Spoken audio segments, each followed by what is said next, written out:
Tonight I want to just tell you that when we started our technology plan, we don't start with an idea like we want iPads or we want Chromebooks or we want laptops.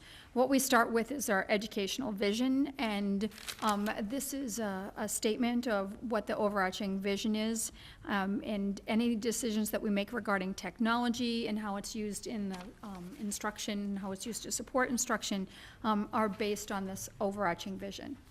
Next slide, please.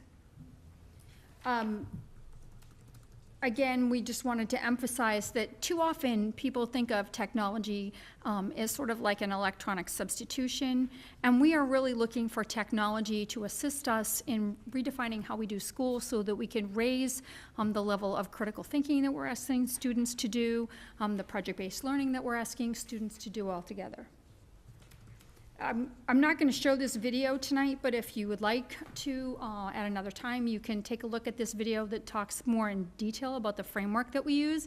But it's referred to as the SAMR model. S stands for substitution, A for augmentation, M stands for modification, and R stands for redefinition. And it's very similar to the Bloom's taxonomy, where you go from just recall at the bottom all the way up to creation and using evaluation skills. So let's talk about what this looks like in Arlington. What does it really mean to have to use technology to redefine how we do things in the classroom? So at an elementary school in Arlington, students read a book. They then wrote their own book in the same style as the author, using an application called Book Creator. They published and shared these books with their families using KidBlog. So not just the parents could read the story that comes home on a piece of paper, but relatives, grandparents, aunts and uncles throughout the country and throughout the world can share in these books, and the families can also comment on these books. They then used Skype to share with the author in real time their books. They read some of their books aloud. The author was so impressed that she scheduled a visit to the classroom when she came to Boston on a book tour. Students then went one step further, and they recorded themselves reading their books aloud, and using a QR code, when other students come in with their iPads, they're able to hear them and see them read the books aloud. So this is a way where we're really making teaching and learning public, and we find that by making this work public, the students become more engaged in writing more and doing a better quality work, because it's not just going to go up on the refrigerator, but it's now given to the world. Technology, as we've talked about before, is deeply embedded into the Common Core, and it requires students as young as kindergarten to be able to use it for researching and collaborating and publishing. And truly, when we get to the end of the K-12 experience, we're looking for a high school graduate that is truly digital proficient. Again, the Common Core state standard really calls for students to be able to employ technology across their educational experience and to be able to select tools thoughtfully. They use it not only in literacy, but also in numeracy, and also in science as well. They need to be able to create digital models to analyze data, to pose problems, pose solutions to those problems, and to make it part of the educational experience. So the context for our technology plan is sort of driven by these parameters. And technology is changing rapidly, and I know that I'm not telling you something that you don't already know. So specific hardware choices on the close-in years are much easier to make than those on the outer years. And so therefore, that's why we tie all our decisions to that educational vision. So it's not tied to a specific piece of hardware or software, but rather to those capabilities that we want to have our students to do. But one of the trends that we do see is moving more from what used to be the computer lab model, where students would go in maybe once a week or once every 2 weeks or every 3 weeks to use a computer and then get marched back to the classroom. And now we're looking at much more mobile devices. And our secondary students need to experience online and blended learning experiences. Blended learning would be those classes that have some face-to-face classroom experience and then some assignments that are done online, because that's the way many colleges and universities are going, and we need to prepare our students to be able to handle that. It requires a student to be much more self-motivated and be able to work independently, and so that's an experience that we really want to have for all of our secondary students, and hopefully starting as young as middle school. We've made some recent investments in technology, and we generally do this by the pilot, evaluate, and expand model. So we will pilot something in a cluster or in a classroom or in a school, and then based on that, we'll evaluate whether we have the results from that experience that we wanted to have, try to get the bugs out with as little people as possible, and then expand that model. And we've been doing that across the district for the past 3 years. We've seen our need for professional development to increase, and we want to make sure that technology not only is used during instruction, but is also in support of instruction. And finally, the security of our data, whether it just be a student's piece of work or something as more confidential as students' grades, et cetera, the security of our student data is paramount, and it is something that we care about deeply. So just to give you an overview of what happened during the 2014-2015 school year, these are the hardware purchases that we made. Primarily this year we focused on upgrading teachers. While we did upgrade some student machines, we really wanted to upgrade the teachers so that they would be able to utilize all the tools that we have necessary to analyze data to impact student achievement. We also, as we talked about, are having some parent forums. We'll be having some separate parent outreach for middle and high school parents that are interested in what we call bring your own device, and we'll talk more about that as we go along. We've met with local companies to talk about what kind of STEM skills, programming skills, what languages do our students need to have in order to get internships and to go successfully into college careers in the STEM areas. And we will be having a technology showcase. This is our 3rd annual technology showcase at the high school on 4/13/15. As I said, technology is woven deeply into our curriculum, and STEM also, the STEM curriculum. So we not only use it in all curriculum areas, that's the teaching with technology, but we also have teaching of technology. And so we start as young as programming, as young as using Scratch Junior at several of the classrooms in Thompson, to digital modeling, which we expanded this year at the middle school, and we've expanded computer science at the high school. Our ultimate goal would be that students would have the skills that when they came into high school, they would have the first year of computer science and then would be able to take AP computer science as they get into their sophomore year. These are some of the professional development experiences and the support that we've done. We have a task force that's working on policies for if we allow students to bring their own device into the school. Those devices, I just want to add, will not be everything under the sun. We'll have a fairly short list of devices that students will be able to bring in the school, and we'll have parameters in terms of the kinds of filters and the safety software and virus protection that students would be able to have, because we're going to be putting those devices on our network. Right now, the students are only allowed to get on the guest network.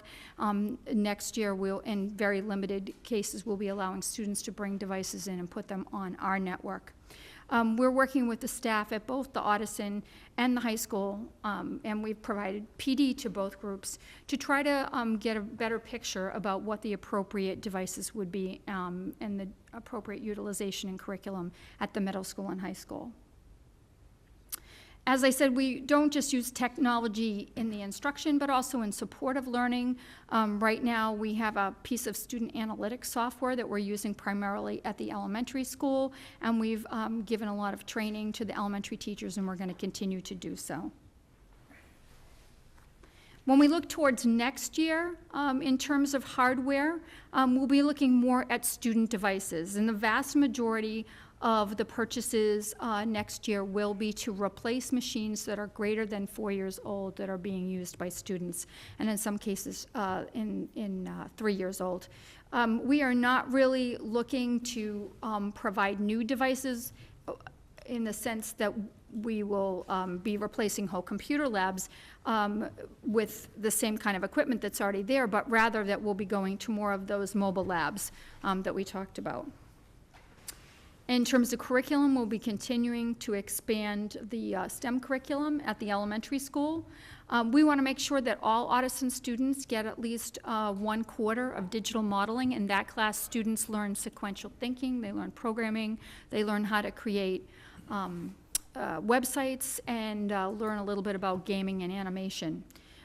These are skills that all students can benefit from. We'll also be expanding the AP computer science classes again at the high school. In terms of technology to support learning, we hope that we'll be moving more to some electronic assessments. A lot of teachers are using these on their own right now. They create little Google Forms or other types of formative assessments. Explain Everything is something that teachers use for formative assessment and summative assessment. We will hopefully be expanding our baseline analytics software to the middle school. We'll continue to use Edwin Analytics, which is provided by the state, for us to analyze our MCAS data. And the one thing that we're most excited about is that we've asked some of our teachers that are our lead teachers, our mentor teachers, our teachers who provide professional development across the district, if we can come in and videotape their classroom. And we'll be creating a library of exemplars for our teachers to use across the district, which eventually, in the next year after that, will hopefully go to blended learning experiences. And we sort of have one going on right now, but we really want to tap into blended learning and online learning for our teachers, because many times teachers want to participate in something, but due to family commitments or a longer commute, they're not able to participate in that. And, you know, as we say, a picture's worth 1,000 words. And so in seeing someone do something, and that's what the feedback that we're getting now, seeing someone actually implementing a Lucy Calkins lesson goes a long way. We will continue to have our lead technology teachers at each of the schools. As I said, we've run already 2 T21 courses, which is a graduate level blended learning course for our teachers, and we'll be running one again at the middle and high school. And we'll be continuing to implement and revise our bring your own device policies, and we will increase our instructional technology support people. And I don't mean people who actually support the device, but those people who work with teachers in the classroom to better understand how they might use it over time. And to look at the 2016-2017 school year, again, we're talking about expanding our mobile model that we're going to continue to offer as long as we have a demand for that technology class. We'll continue to refine our BYOD policies. Right now, it's our plan, and it looks like that would be right about the time period to perhaps come back to the committee to talk about creating a graduation requirement that students would take at least one blended learning or online learning class for all graduates. We really want to emphasize the expansion of tech and engineering and digital modeling at the middle school and create expanded STEM opportunities for all elementary students. And that's it. Questions? Yes. So I was at the presentation last night, and I am excited about what's happening. I think it's a nice balance between both leaping ahead, but being cautious and doing some studies and figuring out what works. To that end, I was wondering what sort of feedback we've gotten or plan to get from teachers about both about what works or what their ideas are, or their suggestions. How we reach out to those stakeholders. The lead technology teachers meet once a month. Part of their role is to bring forward suggestions, problems, concerns, ideas from the schools that they are resident in. In addition to that, I've been meeting with focus groups at the middle school and also at the high school to talk to teachers about their ideas, their concerns, their problems. It really has helped us to understand that the biggest problem with our network wasn't the network, it was really the access points. So if you imagine the highway was just fine with the number of lanes that it had, but the on-ramps were too skinny. So now we have better on-ramps, and we're getting much better feedback from teachers regarding the internet. And I just have one more question.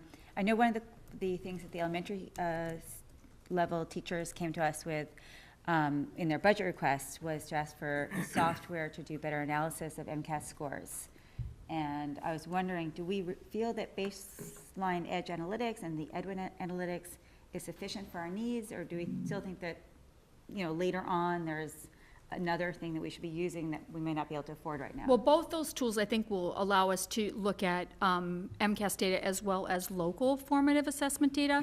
I think what they were asking for was whether there was possible another tool out there, and we are continuing to investigate that would allow us to actually do the measurement. So it's not the analyzing of the data, but actually some kind of online assessment tool, perhaps, that can speed up the feedback process. And we're misunderstood. constantly looking at that. Okay. But if it's out there, someone's gonna make a lot of money off it, because it's not as easy to find as you might think. Oh, I thought they had identified something that they thought. No, was- they had not. Okay.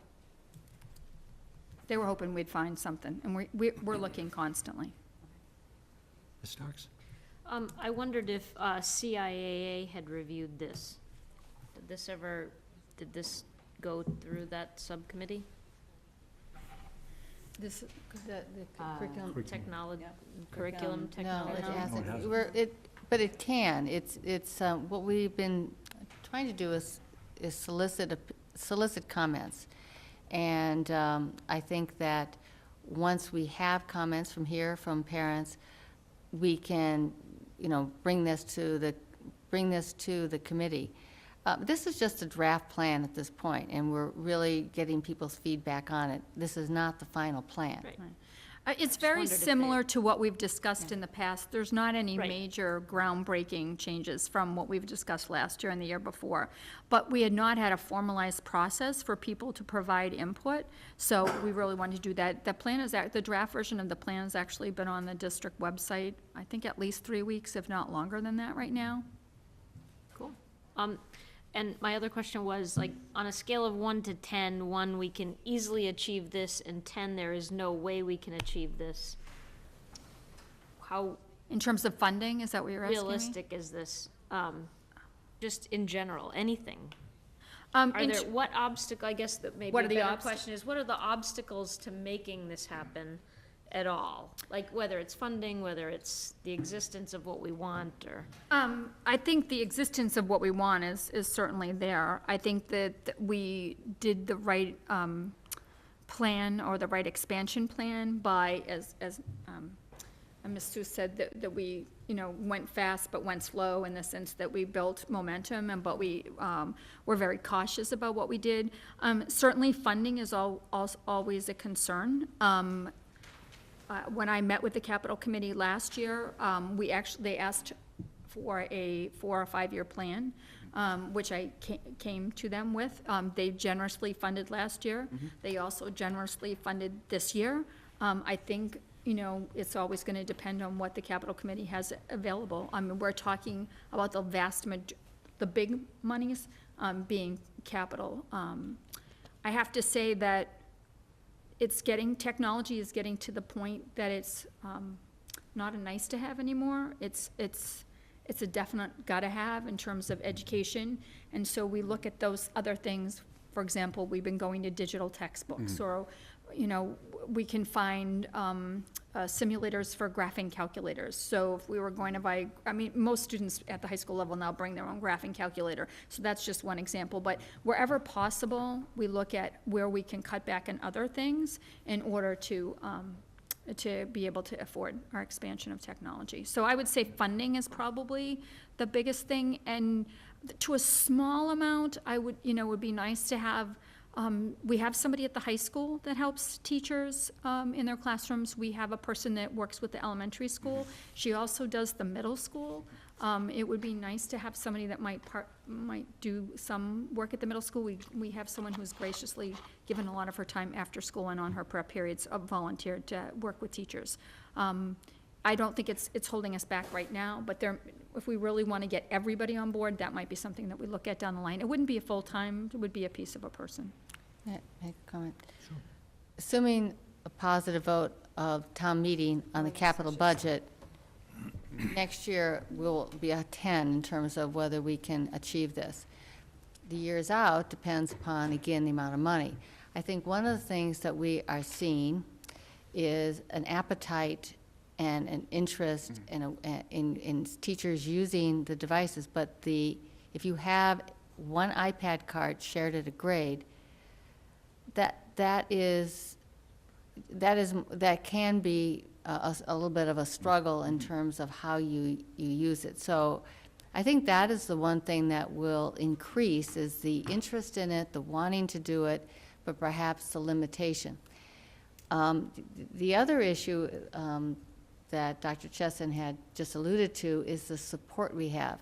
When you think of the number of devices that exist in the district today, it has just grown so much thanks to the generosity AEF and Capital, that we have relatively few support people that exist.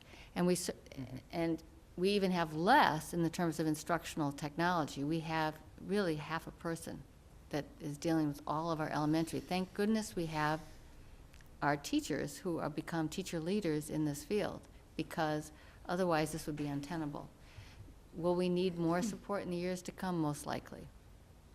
So that will be things we'll have to consider as a committee, and then it's weighed against all the other needs that we have.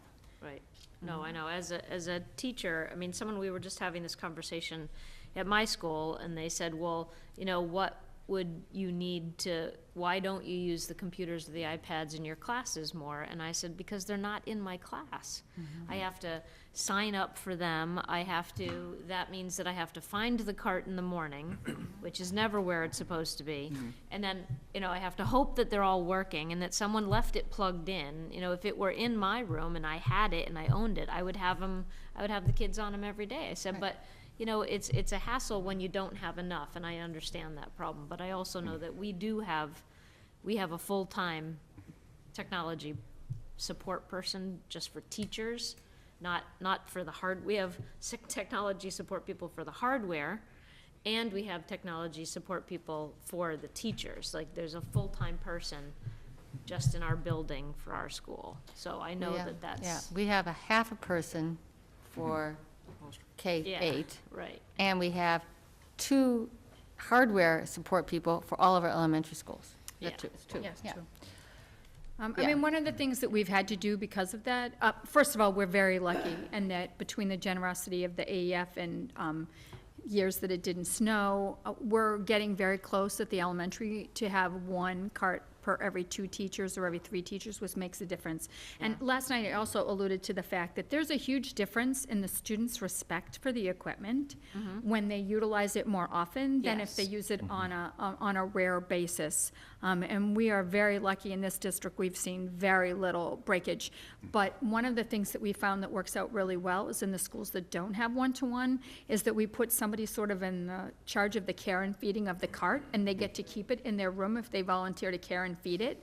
And so that person is very motivated to make sure things are plugged in, et cetera, because they get to keep it in their room. So if nobody comes to look for it, they got it for that day. Right, So, right, yeah. right. That's worked Yeah. out really well for us.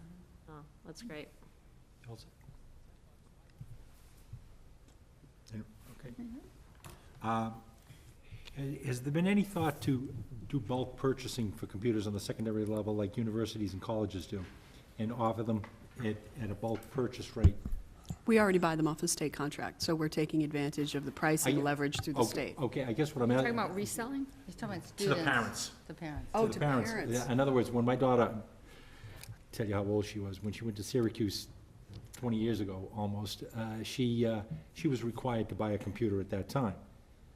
But it was a fraction of the cost it would have cost us on our own. Well, I don't know about a fraction of the cost, but we met It was with the. 50%. Oh, well, I don't know of any company that does that now. Maybe Syracuse was getting a deal then. Apple will provide to higher education, parents who buy a computer for their students who are going to college get an educational discount, but it's not allowed to be purchased for K through 12 right now. But they're in the process of, educators, yes, but for students, not so much. So we met with them this week, and they're in the process of taking a look at that. They're also looking at their leasing structure, which is what a lot of districts have Right. gone to. Apple does not provide leases to individual people, but many districts have started to go to leasing structures. Okay, and looking at the other document you provided us, talked about an aging Chromebook. To me, a Chromebook is just, how does it age? Is it the physical aging, or are you, or the? Yeah, it's been around, Okay, it's not- one of the it's- few- It's breaking down. yes, it's breaking down. Physically breaking down. It's physically breaking not the down. quality of the software that's involved, because it's very limited software on a Chromebook. Right, it's really the Okay. fact that, It's losing that its the hair. It's losing its device. hair? Is that what- is that Well, what- the Chromebooks that are breaking down our districts are the ones that they gave us.